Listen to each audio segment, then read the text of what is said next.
Dan's asked us a question about how do you deal with a backhand-oriented player.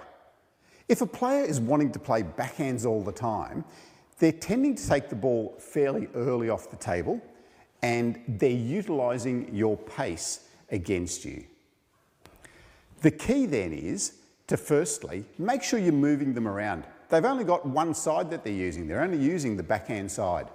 And the second key is to change up the speed of the ball and especially throw in a lot of slower balls because then they haven't got as much speed to work with. Ultimately, you're trying to get them to play a forehand, but how do you manoeuvre them around to get that opportunity? The first key is to work out how you're going to get them to play that forehand. Often a player will go straight into their forehand side, but they're ready there because that's where everyone plays to them.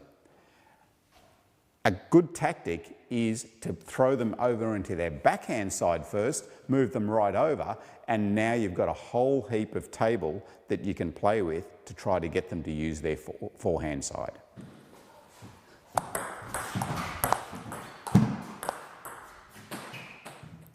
So initially what I did was I went really wide into Jeff's backhand, and as you saw, that dragged him over into his backhand and gave me lots of opportunity to play wide into his forehand.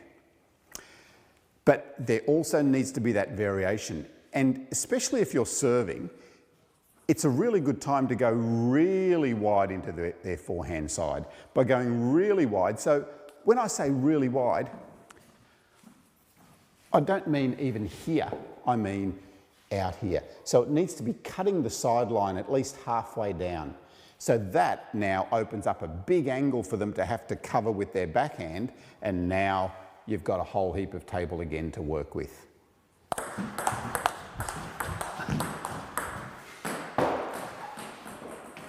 If you play too fast, you're playing right into the blocker's hands, because now they're just utilising your speed against you. What you need to do is to start to vary the speed of that ball so that it makes it harder for them to generate the speed.